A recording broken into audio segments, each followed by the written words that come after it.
Merci de nous rejoindre, hein. Vous êtes bien dans votre émission Direct Santé. Aujourd'hui, on parle d'allaitement, hein, comment associer l'allaitement à sa vie professionnelle. Donc, on en parle là en long et en large dans cette émission avec Madame Koumaï Grasse, hein, qui est sage-femme, et Madame Yette Abigaël, qui est agiliste et fondatrice du centre Vinon, qui sont avec moi, hein, pour vous expliquer, mesdames, hein, comment gérer, comment planifier justement son temps, son allaitement, et puis préparer aussi l'accouchement, parce que c'est très important de parler, de penser au bébé, mais aussi à vous. Donc voilà, on parlait de tout à l'heure, hein, Madame Yette, de comment planifier son projet de naissance, hein, justement, et des femmes qui travaillent, comment peuvent-elles faire pour tirer le lait, conserver le lait, pour aussi, quand elles rentrent du travail, comment aussi gérer l'enfant. Donc, en fait, quand on veut démarrer l'allaitement, comme je le disais tout à l'heure, ça se planifie. Déjà, il faut disposer des outils d'aide à l'allaitement, notamment des tire-laits que nous mettons à disposition des mamans, des sachets de Là, conservation, vous en avez un, là, un tire-lait, on va voir Oui. un petit peu à quoi ça ressemble. Donc, ça ressemble à ça, le tire-lait mixte. C'est un tire-lait mixte hand-free. Donc, ça, vous le mettez soit dans le soutien ou si vous avez un peu plus de disponibilité, vous le tenez. Et donc, ça tire le lait. Donc, ça vous permet d'avoir la main libre pour faire autre chose, lire un Donc livre, boire une on tasse le de met et puis thé. ça tire tout seul. Oui, ça se met dans le soutien et puis ça tire Ça tout seul. bloque, Voilà. Si vous avez un soutien, en général, il y a des soutiens gorge adaptés aussi à l'allaitement, au tire-lait et tout. Donc, c'est des outils que nous vendons, hein, principalement. Donc, on a le tire-lait, on a le sachet de conservation aussi qui ressemble à quoi?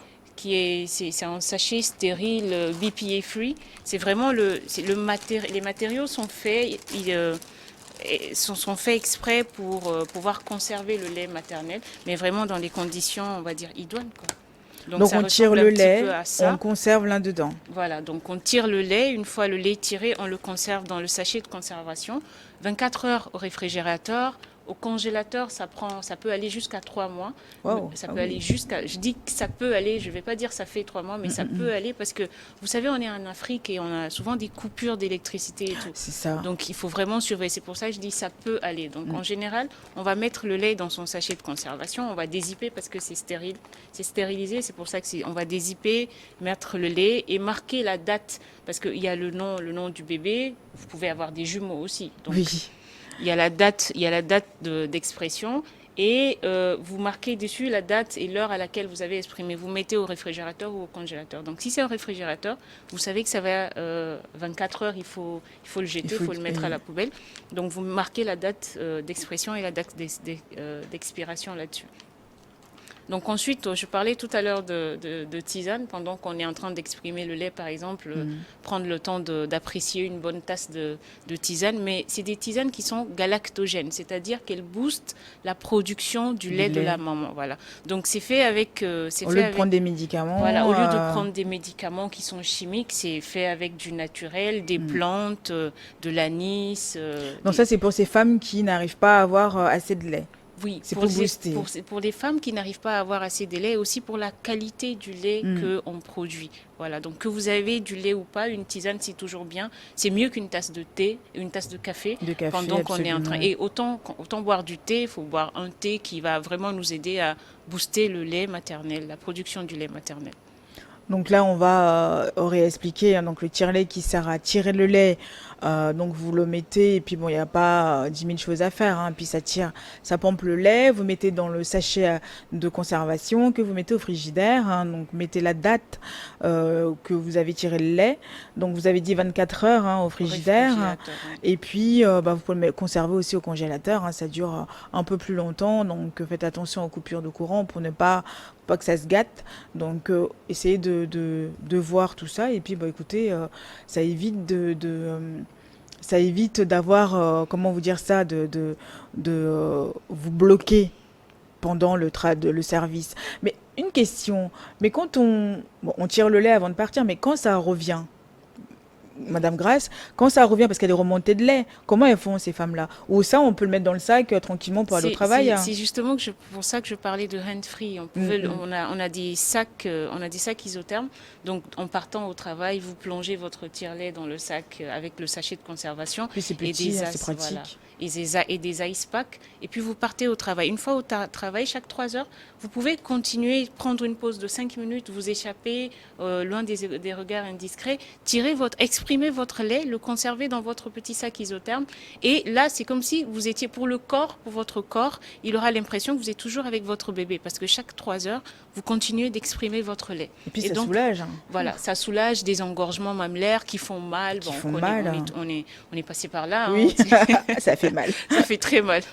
Et puis c'est bien parce qu'il y a aussi des fuites des fois. Oh.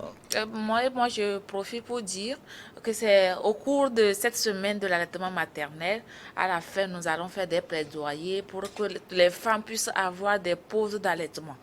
Parce qu'il y a certaines femmes qui ont des poitrines généreuses. Une poitrine généreuse, vous allaitez dès que vous arrivez au boulot avec le réfrigérateur et la climatisation, le fait de boire assez d'eau, tu retrouves ton sein à partir de 16 heures à ce niveau. Et il y a une douleur inconfortable qui ne permet pas à la femme de faire le travail. Avec les tire-laits qui sont adaptés, la femme peut prendre 5 minutes de pause d'allaitement, exprimer son lait, garder dans le sachet stérile avec le sac dont on parle égal. Le soir, dès qu'elle arrive, elle met ce lait au réfrigérateur. Oui. Avec cette île, avec les allaitements maternels aussi, même quand on n'a pas un réfrigérateur, le lait peut rester, comment le dire, à température ambiante. Pendant 8 heures de temps. Donc, quand elle part le matin, elles peuvent garder ça, la nounou peut continuer à allaiter le bébé. Certaines femmes, pendant l'allaitement, l'alcool qui n'est pas autorisé, mais elles travaillent dans des conditions, elles sont obligées de prendre de l'alcool. Lorsque la femme prend de l'alcool, 4 heures de temps, l'alcool se retrouve dans le lait. Ce que cette dernière peut faire, c'est qu'avec le tire-lait, elle peut exprimer le lait 4 heures de temps après la prise de son alcool ou bien après la prise du café et jeter avant de donner le bon lait à son enfant. Parce que, comme on le dit, l'alcool, les causes immédiates de l'alcool sur l'enfant, c'est que l'enfant est agité. Ton enfant ne pourra pas dormir pour que tu puisses continuer tes activités. Et à la longue, ça agit sur le cerveau. Donc, nous conseillons.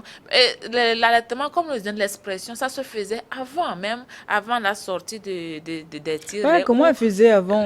On exprimait, la femme se lève 2 heures du matin jusqu'à 7 heures. C'est que le lait n'a même pas pour exprimer. On fait comme ça. Des fois même, c'est quand le lait s'engorge et ça fait la douleur que ça donne. C'est papa qu'on appelle. Papa fait comme ça. Mais donc, voilà, nous conseillons. Mais ce qui est intéressant, c'est que dans le choix des tire-laits, nous avons plusieurs sur le marché. Il faut faire le bon choix. Il faut apprendre comment le faire, sinon on va se créer aussi de problèmes. Et l'allaitement maternel aussi, comment donner le sein, ça s'apprend.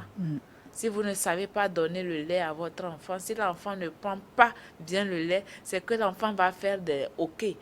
Et souvent, quand on fait comme ça, les mamans, on tire le bout de paille pour mettre sur la tête de l'enfant. Dès que vous avez un enfant qui fait le hockey, il faut vous assurer que l'enfant ne prend pas bien le lait. Il y a de l'air qui rentre aussi. Au cours de cette campagne aussi, nous apprenons les mamans la bonne prise de sein. Ouais, c'est génial ça. Ouais, surtout pour les jeunes mamans, c'est important qu'elles apprennent ça, parce que c'est pas évident, surtout qu'elles se retrouvent comme ça face à cette situation. Et surtout pour les tisanes d'allaitement, c'est bien intéressant pour les femmes qui accouchent pour la première fois, parce que quand on accouche pour la première fois, il y a le stress. Et ce stress bloque l'allaitement maternel. Lorsqu'on accouche par césarienne, il y a la douleur qui est là, il y a le stress d'avoir passé par le bloc. Vous allez voir que les femmes après césarienne disent que j'ai accouché 2 jours, le lait ne vient pas, c'est la douleur et le stress. Et tu vas voir ces dernières profitent pour prendre, qu'est-ce qu'elle fait? La bière chaude. La bière chaude pour dire que non, je vais profiter pour... c'est de l'alcool. Hein, je vais profiter pour expliquer aux femmes l'effet de l'alcool. Il y a une levure dans l'alcool qui déclenche la soif. Donc, c'est cette soif qui amène les femmes à boire de l'eau, qui booste la production de lait. Donc, il y a beaucoup d'autres aliments, bricolés, nez, la noix de coco, qui vont à Bodakou pour boire. Ça va vous permettre de boire de l'eau. Arrêtez de boire votre bière chaude. Si vous voulez boire Mais vous dites-nous que ça n'a rien à À voir voir avec l'allaitement. avec l'allaitement. Et à la maternité, des fois, elles viennent toujours dans leur sac de maternité. Il y a la bière. La belle-mère met toujours de la bière chaude. Mais il faut souligner aussi que le bébé, c'est un bébé qui vient de naître. Oui. Ses organes sont en maturation. Donc, le foie du bébé n'est pas encore mature pour vraiment traiter l'alcool. Donc, c'est pour ça que c'est dangereux que l'alcool passe du lait de la maman jusqu'à l'enfant. Jusqu'à C'est l'enfant. vraiment dangereux. Et puis On même en pendant la rigole, mais grossesse, c'est- il faut arrêter. Voilà. Pendant la grossesse, c'est interdit, l'alcool. Mais c'est une femme qui travaille dans des conditions où elle ne peut pas s'en passer. C'est Mais pourquoi quelles conditions tu peux pas t'en passer de l'alcool, hein? les femmes qui travaillent dans des boîtes de nuit, dans Oui, des mais elles bars, servent, hein, elles sont pas obligées de boire. hey, c'est compliqué. C'est compliqué. On peut dire, il y a certains parents qui se posent la question que est-ce que je peux allaiter, je peux continuer par faire comme ça, quand le bébé tète. Je profite pour dire au papa que quand c'est pour le plaisir, dans le cadre de la sexualité, le papa ne tète pas le sein. C'est sûr qu'il y a du lait. On ne tète, même quand il y a, si c'est une jeune fille chez votre partenaire et tout, on ne tète pas le sein. On effleure le sein, on cicote le sein, on dessine le sein. On ne tète pas. Donc, même quand maman allaite, lorsque le bébé prend un sein, vous pouvez prendre le deuxième sein et sucoter. Sucoter, c'est sucer à plusieurs reprises. Vous effleurez, vous dessinez le sein. Vous avez la sensation que ça donne là. Il peut aussi aider la femme à enlever le lait, hein, dans Non, le c'est sein. pourquoi je dis que pour des couples qui n'ont pas les moyens financiers pour Pour avoir acheter le accès tire-lait. à ce Parce que matériel. quand la maman allaite ce côté-là, l'autre côté est toujours aussi dur. Donc, au moins là, et au lieu de, ils peuvent aussi permettre, ils peuvent aussi aider quand même. Une maman hein. qui est disponible, dès que le bébé tète 3 heures de temps après qu'il prend l'autre, c'est fort probable que la maman ait des engorgements. Et en dehors des engorgements, ce que nous disons, c'est que vous posez un bain chaud, une serviette chaude sur le sein parce que Ça quand soulage. ça soulage et vous exprimez avec le tiret, ça passe rapidement. Parce que c'est pas évident, Et les femmes, il on y a a- aussi dans l'allaitement, nous avons des complications comme des crevasses. Des crevasses, c'est quand le bébé prend mal le sein, ça donne des petites plaies. Ah, la douleur de ça. Ah oui. Moi, je ne vous souhaite pas ça. Donc, il faut bien donner le sein pour éviter ces complications de l'allaitement. Pour ça, pour bien donner le sein, il faut consulter justement, hein, pour qu'on les aide à bien donner le sein. À l'accouchement, nous, avant de libérer les femmes, nous leur montrons comment allaiter le bébé. La première des choses, c'est qu'il faut s'assurer que les fesses du bébé doivent être dans la paume de main de la maman. Maintenant, la tête dans le creux de la maman, et la maman met son enfant peau à peau. La Ok. peau du bébé comme sa peau. Maintenant, on met les 4 doigts sous le sein. Heureusement que j'ai de vrais seins. Ah sous oui, la là, peau. je vois et ça, le bébé hein. prend le mamelon. Merci pour nous. Dès que le bébé prend le mamelon, vous n'avez pas besoin de faire comme ça. Le bébé même tire le lait, vous allez voir, vous n'allez pas entendre. Quand vous attendez, c'est que c'est de l'air que l'enfant prend. Vous d'accord. allez juste voir que l'enfant, le lait, ça fait... Faut dire aussi, les enfants, ils sont tellement pressés que... Non, c'est qu'il faut amener l'enfant à avoir de bonnes habitudes. Dès que Oui. vous tenez bien l'enfant et vous donnez, vous allez voir même quand l'enfant finit de téter, il lâche le sein. Mais attention, dès que le bébé lâche le sein, c'est pas qu'il est rassasié. Des fois, c'est que en tétant, c'est que le bébé a mal aux lèvres, à la bouche. Il fait une pause. D'accord. Dès que vous reprenez, vous allez voir que quand l'enfant lâche le mamelon, quelques minutes après, quelques secondes après, l'enfant va encore reprendre. Mais dès qu'il est rassasié, vous allez sentir que le sein est vidé, l'enfant va dormir. Et à la prochaine fois, vous donnez l'autre sein. Oh là là. Les miracles de la vie. Ah là là. Vraiment. Franchement, Voilà. c'est génial. Hein. C'est génial. Voilà. C'est miraculeux. Ah non, mais il faut vraiment leur apprendre, comme vous dites là, bien positionner l'enfant. Oui, c'est Pour important. pas qu'il y ait de l'air qui rentre. Oui. C'est important de... C'est important. Il y a certains mamans qui se disent qu'on ne couche pas pour donner le sein à son enfant. Non, vous pouvez vous coucher. Il y a des positions. Sur le côté. Ou sur, Oui, le sur côté. le côté. Il y a aussi une position aussi qui est adaptée. Vous vous mettez comme ça et le bébé est en bas. Vous pouvez donner le Comme ça, sein à c'est l'enfant. fatigant. Hein. Mais il faut changer de position. Des fois aussi, Oui. c'est pour innover la chose, pas toutes les fois faire comme ça. Et des fois, même, il y a des mamans qui ont des enceintes là. On dirait bébé est comme ça, dit prends. Ah Donc, là voilà, il y là. a de bonnes manières. Donc, l'allaitement, ce n'est pas un don. Les gens pensent qu'allaiter un enfant, Ah, c'est que quand tu es enceinte, c'est que vous c'est de avez le l'art. don d'allaiter. C'est de l'art. On C'est de apprend, l'art, on ouais. accompagne. C'est pourquoi il y a les coachs de l'allaitement qui sont Exactement. là et pour que c'est parce que quand vous n'allaitez pas bien, ça va virer au pire. Les crevasses dont je parle, les abcès dont je parle, c'est que ça, dans les jours à venir, ça va empêcher l'allaitement. L'allaitement. Les crevasses dont je parle, là, Ça fait la mal. douleur Ça de fait ça. mal, Ah ça là fait là mal. là Et là. en général aussi, l'allaitement, quand elle est, on va dire, mal faite la première fois, la deuxième fois, ça laisse une sorte de traumatisme chez la maman. Et donc, après, deuxième bébé, maman va être un petit peu réticente à allaiter. Mais c'est tout simplement parce qu'elle n'a pas, Elle a elle a pas pas été appris, bien accompagnée, sûr. idéalement accompagnée, Bien et connaît sûr. pas les bonnes pratiques. Bah Et pour nous, justement, il y a un aspect que je ne vais pas oublier, surtout au niveau du sevrage de l'allaitement maternel. oui. Le sevrage ne se fait pas brusquement. L'allaitement maternel exclusif de 0 à 6 mois. À partir de 6 mois, vous commencez par la diversification, c'est-à-dire vous amenez l'enfant à prendre l'habitude du goût. Vous commencez par le goût sucré. Si vous commencez par le goût amer, le bébé va refuser l'alimentation. Donc, vous commencez par le sucré. sucré. Après, vous avez Le salé. les goûts salés. Vous mélangez. Ça va vous amener à voir votre enfant est allergique à quoi. quoi? Et à partir de 10 mois, à partir de 1 an, l'enfant peut maintenant passer à l'alimentation de tasse, c'est-à-dire tout ce que vous mangez à la maison, Vous pouvez lui donner. vous donnez à l'enfant. Mais à partir de 2 ans, c'est bon, vous pouvez sevrer définitivement l'enfant. 2 ans, c'est beaucoup. 2 ans, je vous dis qu'il y a des enfants qui reviennent de l'école et disent maman, nani, mana, non. Ah, c'est long. Bah, quel conseil, justement, mesdames, hein, donnerez-vous aux futures mamans et aux mamans qui viennent d'accoucher, justement Alors, aux mamans qui viennent d'accoucher, je leur dirais, on sait que c'est pas évident. C'est pour ça qu'on est là, pour être avec vous, pour vous accompagner dans ce processus-là, pour vous informer et mettre à votre disposition des outils pour aussi vous aider à alléger.